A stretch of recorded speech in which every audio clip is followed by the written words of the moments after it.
Dictation start होगा 5 second बाद। Start. 3 नए कृषि कानूनों के खिलाफ पिछले करीब 8 महीनों से जारी किसानों का संघर्ष जंतर मंतर पर पहुंच गया है। अभी संसद का मानसून सत्र चल रहा है।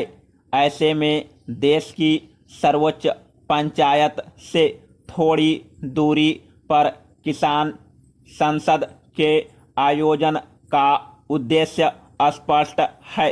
सरकार पर दबाव बनाने के साथ साथ किसान प्रतिनिधि देश को यह संदेश देना चाहते हैं कि वे लोकतांत्रिक तरीके से अपनी मांग रख रहे हैं। कहीं न कहीं यह उस छवि का परिमार्जन भी है जो लाल किले कांड से इस आंदोलन की कभी बनी थी। किसान नेताओं का कहना है कि जब तक संसद चलेगी उतने दिन वे सुबह 11 से शाम 5 बजे तक जंतर मंतर पर अपनी पंचायत का आयोजन करेंगे। अच्छी बात यह है कि किसी टकराव से बचते हुए दिल्ली पुलिस ने भी किसानों को सीमित संख्या में अपना कार्यक्रम करने की इजाज़त दे दी और सुरक्षा के पुख्ता इंतजाम भी किए हैं। Paragraph change. किसी भी लोकतांत्रिक देश में शांतिपूर्ण धरना प्रदर्शन के नागरिक अधिकार की गारंटी वह बुनियादी कसौटी है जिस पर उस देश की संविधानिक नागरिक संस्थाओं की ही नहीं पूरी दुनिया की नज़र होती है। इस कसौटी पर भारतीय लोकतंत्र खरा उतरा है, पर बड़ा सवाल यह है कि सरकार और आंदोलनकारी किसान संगठनों के बीच कायम गतिरोध आखिर कब टूटेगा। दोनों पक्षों में संवादहीनता की स्थिति महीनों से बनी हुई है।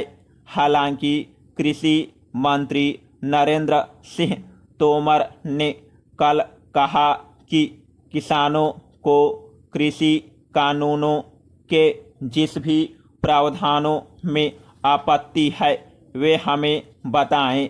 सरकार आज भी खुले मन से किसानों के साथ चर्चा करने के लिए तैयार है।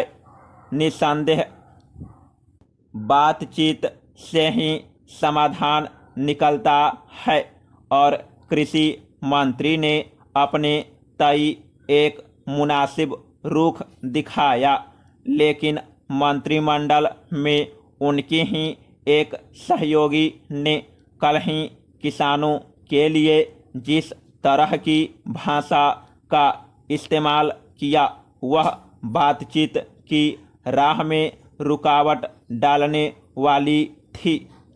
Paragraph change. देश आज कितनी गंभीर चुनौतियों के मुहाने पर है, इसका एहसास सड़क पर बैठे किसानों से अधिक सरकार में बैठे लोगों को होना चाहिए।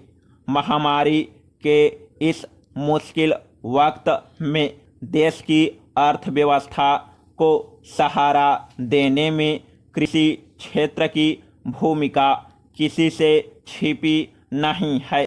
फिर मौजूदा राजनीतिक हालात में किसानों से टकराव सत्तारूढ़ गठबंधन के हित में भी नहीं। चंद महीनों बाद ही मजबूत किसान राजनीति वाले उत्तर प्रदेश, पंजाब व उत्तराखंड जैसे सूबे के लोग नई विधानसभा चुनने के लिए कतार में खड़े होंगे। ऐसे में सत्ताधारी लोगों को विशेष संयम बरतनी पड़ेगी। किसान संगठन बखूबी जानते हैं कि इन चुनावों के बाद सरकार पर दबाव बनाना आसान नहीं होगा, इसलिए उन्हें सितंबर महीने से चुनावी प्रदेशों में कार्यक्रमों की घोषणा कर अपना मंसूबा साफ कर दिया है। बहरहाल दोनों पक्षों को व्यवहारिक रुख अपनाते हुए इस गतिरोध को तोड़ना चाहिए। किसानों को भी यह समझना होगा कि कोई आंदोलन अनवरत नहीं चल सकता। अब तक गैर राजनीतिक प्रकृति के कारण आंदोलन के प्रति जो आम जन धारणा रही है, वह अगले चुनावों में उसकी किसी सियासी पक्षधरता से खंडित होगी।